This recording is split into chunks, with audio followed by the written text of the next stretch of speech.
क्या आपका पोर्टफोलियो भी लाल निशान में है? क्या आप भी परेशान हैं कि मार्केट में आखिर हो क्या रहा है?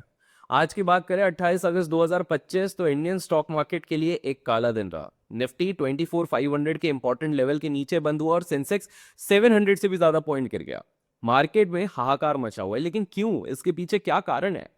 इस वीडियो में हम इस परफेक्ट स्टॉर्म की गहराई में जांच करेंगे, डॉट टू डॉट समझने की कोशिश करेंगे कि आखिरकार मार्केट में ऐसा क्रैश क्यों हो रहा है, और जो भी चीजें इंपॉर्टेंट है वो सब मैं आपको बताऊंगा। सबसे पहले हमको ट्रिगर पॉइंट के बारे में समझना पड़ेगा। देखिए, अमेरिका का टैरिफ वाला अटैक कहीं ना कहीं भारी पड़ रहा है। दोस्तों, इस क्रैश का सबसे बड़ा और इमीडिएट ट्रिगर है अमेरिका। यूएस ने इंडियन प्रोडक्ट्स पे 50% का भारी भरकम टैरिफ लगा दिया है। आसान भाषा में अगर मैं इसको समझाऊं तो पहले 25% का टैक्स था, अब सीधा डबल हो गया। यानी इंडिया से यूएस जाने वाला सामान अब बहुत ज्यादा महंगा हो जाएगा। हमारे textiles, James, jewellery, sea food, chemicals जैसे काफी ज्यादा बड़े एक्सपोर्ट सेक्टर्स इसकी चपेट में आ चुके हैं और उधर सबसे ज्यादा नुकसान हो रहा है। ये सेक्टर्स यूएस को लगभग $87 बिलियन का सामान बेचते हैं। सोचिए, यूएस के बायर्स अब 15 से 20% डिस्काउंट मांग रहे हैं और बहुत सारे ऑर्डर्स कैंसिल होने का भी डर यहां पर छाया हुआ है। यह हमारी कंपनीज के प्रॉफिट पर एक सीधा साधा हमला है। जियोपॉलिटिक्स का एक अलग सा खेल चल रहा है भाई साहब। रशिया से दोस्ती, यूएस से दुश्मनी, क्या जाने पता नहीं क्या क्या चल रहा है।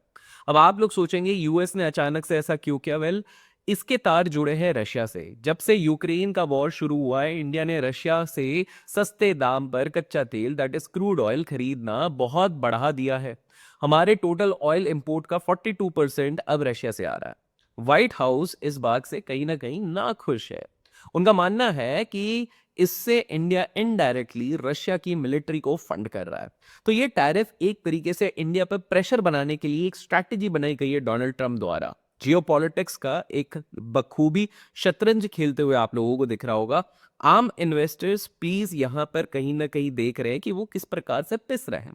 और एक बात, एफआईआईस, जी हाँ, एफआईआईस कहीं ना कहीं पीठ दिखा रहे हैं। विदेशी पैसा बाहर जा रहा है। मार्केट का एक बहुत बड़ा रूल है, फॉलो द मनी, और अभी पैसा मार्केट से बाहर जा रहा है। एफआईआईस यानी फॉरेन इंस्टीट्यूशनल इन्वेस्टर्स, जो विदेशी पैसा हमारे मार्केट में लगाते हैं, वो अगस्त के महीने में रिकॉर्ड तोड़ बिकवाली कर रहे हैं। आंकड़े देखिए तो अगस्त में एफआईआईस ने 34,733 करोड़ के शेयर्स बेच डाले। आखिर क्यों? क्योंकि इंडिया में इन्वेस्ट करने वाले एफआईआईस में से 41% यूएस बेस्ड है। जब यूएस और इंडिया के बीच ऐसी टेंशन होती है तो वो सबसे पहले अपना पैसा निकाल के सेफ हो जाते हैं। उनको बिल्कुल भी रिस्क नहीं लेना है।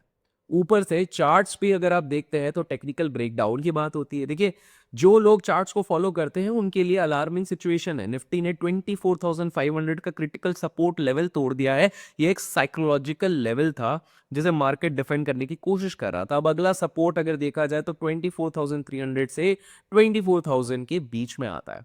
अगर मार्केट यहां नहीं संभलता है तो और गहरी गिरावट आ सकती है, ऐसा एक्सपर्ट्स का मानना है। सिर्फ निफ्टी में नहीं, बैंक निफ्टी भी 54,000 के इंपोर्टेंट लेवल्स के नीचे, इंपोर्टेंट गलत वर्ड है, इंपॉर्टेंट इंपॉर्टेंट लेवल्स के नीचे फिसल गया है। जब बैंक्स गिरते हैं तो पूरा मार्केट का सेंटिमेंट भी कहीं ना कहीं खराब होता है। ऊपर से कमजोर रुपए की मैं क्या ही बात करूं। एक और बड़ी चिंता इसने बना के रखी है। इस आग में घी का काम कर रहा है हमारा कमजोर होता हुआ रुपया। यूएस डॉलर के मुकाबले इंडियन रुपीस 87.61 तक पहुंच गया है। जब रुपया कमजोर होता है तो दो चीजें होती हैं। पहला, इंपोर्ट महंगा हो जाता है जिससे महंगाई बढ़ सकती है, और दूसरा, एफआईआईस को अपना पैसा डॉलर में वापस ले जाने में ही फायदा होता है, इसलिए वो और ज्यादा सेलिंग करते हैं। आरबीआई मार्केट में इंटरवीन करके रुपए को संभालने की कोशिश तो कर रहा है, लेकिन ग्लोबल प्रेशर कहीं ना कहीं बहुत ज्यादा बढ़ा जा रहा है। अभी तक वीडियो को लाइक नहीं किया तो लाइक कीजिए ताकि आपको क्विक अपडेट्स मिलते रहें। अब ऐसे में इन्वेस्टर्स के लिए एक्शन प्लान क्या हो सकता है, क्या किया जाए? देखिए, 5 बड़े कारण हैं इस मार्केट क्रैश के। सवाल यह है कि इस सिचुएशन में आपको करना क्या चाहिए। कारण तो मैंने बता दिया है। शॉर्ट टर्म व्यू अगर 1 से 3 महीने की बात करें तो पैनिक मत कीजिए।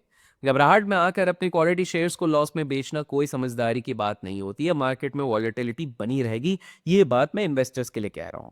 हाँ, लेकिन अवॉइड कीजिए फ्रेश बाइंग। अभी नया पैसा लगाने की जल्दी मत कीजिए। आपके अंदर तलब हो रही होगी ना जल्दी से मैं लगा दूं, नहीं, मार्केट को स्टेबल होने दे, वेट एंड वॉच करें। मीडियम टर्म की अगर मैं बात करूं 3 से 12 महीने की, तो डोमेस्टिक चीजों पे ज्यादा फोकस कीजिए। ऐसी कंपनीज पर ध्यान दीजिए जिनका बिजनेस इंडिया में ही है और एक्सपोर्ट पे डिपेंडेंसी कम है, जैसे कि डोमेस्टिक कंजम्पशन, इंफ्रास्ट्रक्चर से जुड़ी हुई कंपनीज हो गई।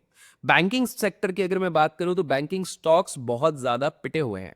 अच्छी क्वालिटी के प्राइवेट एंड पीएसयू बैंक्स आपके रडार पे हाल फिलहाल में होने चाहिए, उनके वॉच लिस्ट में बना के आप रखिए।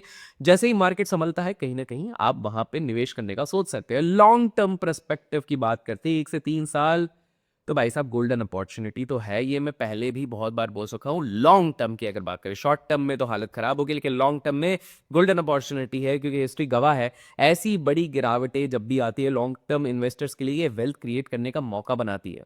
एसआईपीस के साथ क्या करें, कृपया करके उसे कंटिन्यू कीजिए। आपके जो इन्वेस्टमेंट प्लान एसआईपीज है उनको बिल्कुल भी ना रोके। गिरते मार्केट में इन्वेस्ट करके आपको ज्यादा यूनिट्स मिलेंगे।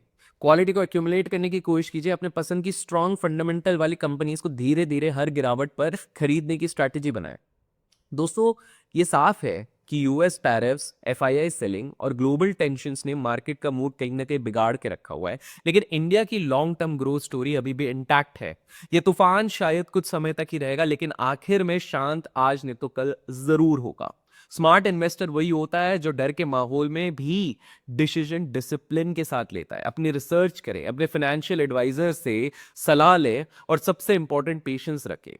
आपका क्या सोचना है इस मार्केट क्रैश के बारे में? क्या आप खरीदारी कर रहे हैं या फिर अभी भी वेट कर रहे हैं? मुझे कमेंट्स में जरूर बताइएगा। अगर ये एनालिसिस वीडियो आपको पसंद आया तो लाइक और शेयर करना ना मिले भूलेंगे, और फिर मिलेंगे एक नए वीडियो के साथ। Till then keep learning, keep growing, keep investing, keep trading.